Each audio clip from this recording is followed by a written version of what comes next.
Good afternoon, Eric. I've got a question for you. Okay, Susan, I can't wait. I just fire away today. Go right ahead.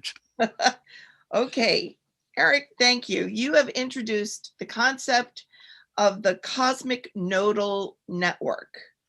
And that sends my mind to all kinds of images and metaphors and interesting places. How should I be thinking about this cosmic nodal network? Well, I think in like some poet once said, let me count the ways. Because the cosmos is in fact a network in one sense very similar to something that we call the internet. The internet is really a bunch of nodal computing points that are interconnected by very fine fibers, and they route information around to each other, and they do a lot of other things. But the unlike the internet, where each of the computing nodes is stationary, these computing nodes are very flexible. In other words, the the nodes within a structure such as the Earth have a sort of almost magnetic attachment to the particles that make up the structure of the Earth. It is a symbiotic relationship. They stick together, they expand and contract together. And when you get beyond the edges of the Earth, and then what happens is the mass of the Earth is pulling in the cosmic nodes, and they are coming in, but they also repel each other. So they will come in until the repulsion between them equals the pressure to go in. And the further away they get from the Earth, the less is the pressure to go in. And consequently, space slowly in increments over something like 5 kilometers in the case of the Earth goes from a very compressed space, 100 times compressed beyond what it is, 5 kilometers out and beyond. Now, we on Earth have no idea that this is happening. Because we cannot see the structure of space. These cosmic nodes are almost at the smallest size that anything can be. The smallest size is one Planck length, and the cosmic nodes are 2 Planck lengths. That is the smallest size any structure can be. Other than that, the strings that make up the structure would not be able to vibrate, and the structure would never form. So we have all of these things going on. In addition to that, we also know that the cosmic nodes will propel particles from one node to the next node. And why do we know it? Because as has been found by a fellow by the name of Kaluza, as they're doing that, when you propel something, there is a reactive force, and the reactive force has to be a release of energy. And there is indeed a release of energy, and that has been established by his work. So we know it is happening. This is the opposite, but not equal. It is the opposite, but not necessary. You see, Newton had it right halfway. it has to be an equal force, but it does not have to be a force in the opposite direction.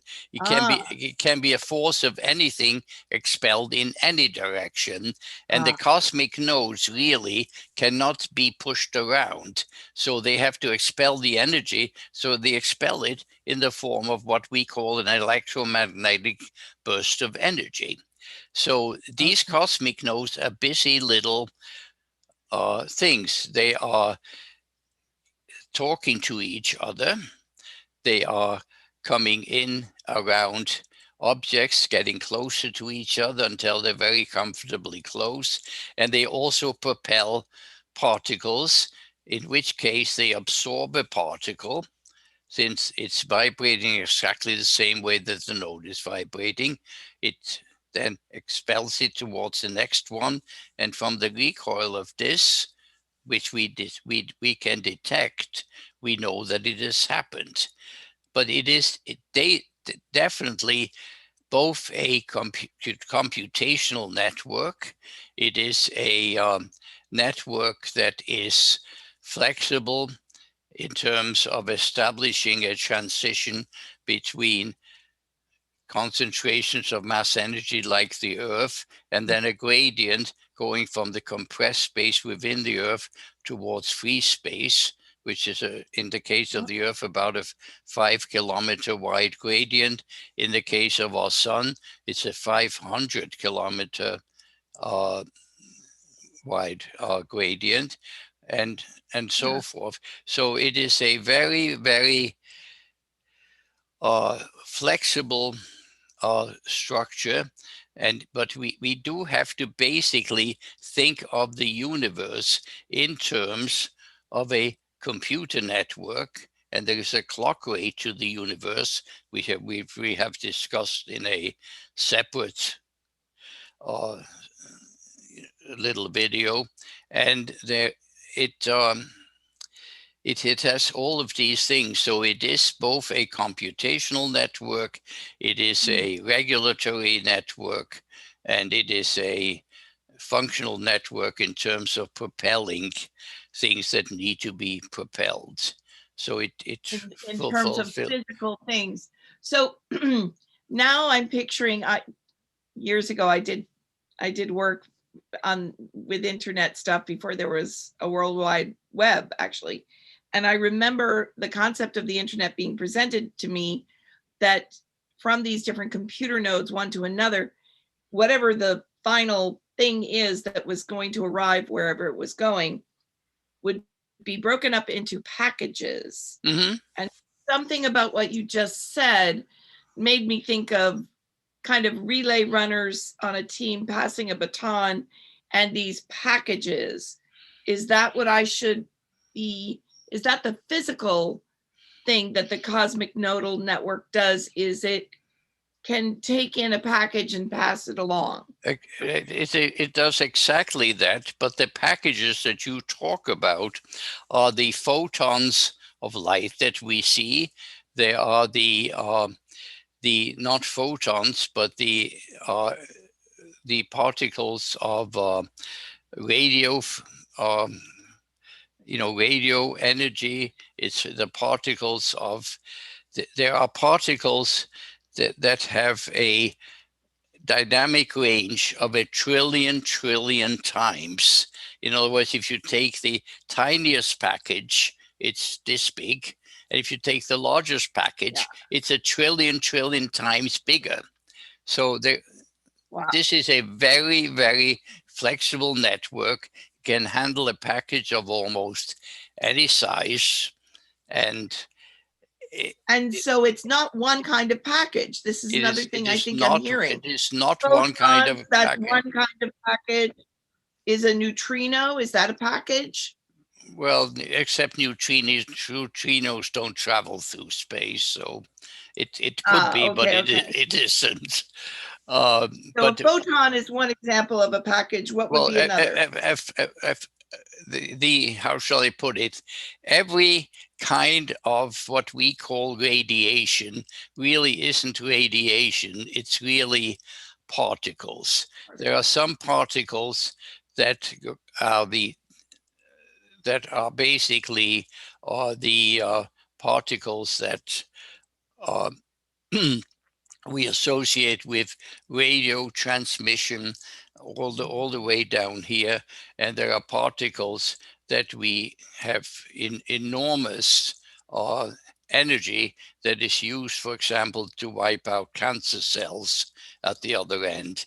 And if you look at the amount of energy in their packages, it's roughly a trillion times, and light, photons of light, is right in the middle of that. Ah, So in okay. other words, and light is basically not one kind of particle. It's roughly 2 million different particles. And this is reflected in the fact that there are 2 million shades between red and violet, which is Okay. what the visible range, but that is divided into 2 million particles. Now, some television sets claim that they can do 500,000 different shades, which is very impressive, but it's just about a quarter of what is there. Now, there's no point in pushing it any further, but each of these particles is of a different mass energy and takes a different kind of propulsion. You need to apply a different amount of energy to each particle, To get it to and move. there is absolutely no possible way in which such a huge range of particles, all of which are expelled from the sun concurrently, could possibly travel through the universe, because you would need a mechanism that gives each one an impetus that is directly proportional to its mass energy, and you're going to wind up with get a trillion different I don't know what the plural impetus is, but whatever it is, that's what you will need to do. So it has to be a propulsive system that can adjust itself to this huge range of things that it is basically propelling. And you can think of this, if you like, in the terms of like a huge pneumatic tube that that goes from one end of the universe, to the other. And but it's basically can take a tiny thing and it can take something a trillion times bigger. Now nobody can build such a pneumatic tube, but that's not the point.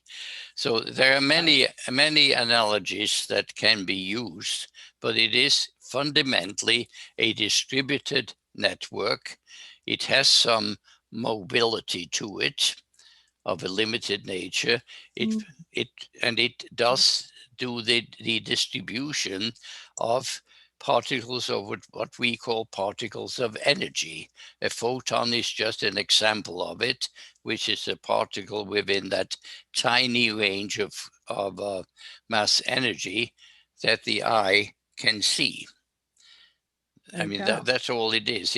Otherwise, it is not different. For example, a particle that creates an X-ray and a particle that creates a photographic image only differ in the fact that the X-ray particle is about 1 million times the mass energy of a light particle. So it will go through a small layer like the skin and wait until it hits something more solid like a bone before it gives an image. But it is a photograph like any other photograph, That's wonderful.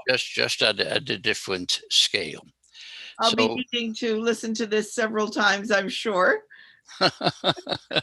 but but it is indeed a network. The nodes of the network are basically eternal. They do not change. They may adjust their position depending upon, forces that act on them or that they act on, whichever way you want to look at it. And that's it. Wow. Thank you. That's really good. I think that sort of goes a long way to providing me with another puzzle piece for putting together my cosmic jigsaw puzzle. Well, the cosmic jigsaw puzzle is a really difficult puzzle to assemble. And in the end of what we need to be doing is the question isn't, is the universe in the granular mode that we assume in this book? The question is, if you make that assumption, does a jigsaw puzzle start to come together? And you're going to have to read the book to find out, but I think it really does. The pieces are beginning to fit. Pieces that could not possibly have fitted before suddenly start to fit. So it suggests that you're on the right track, at least.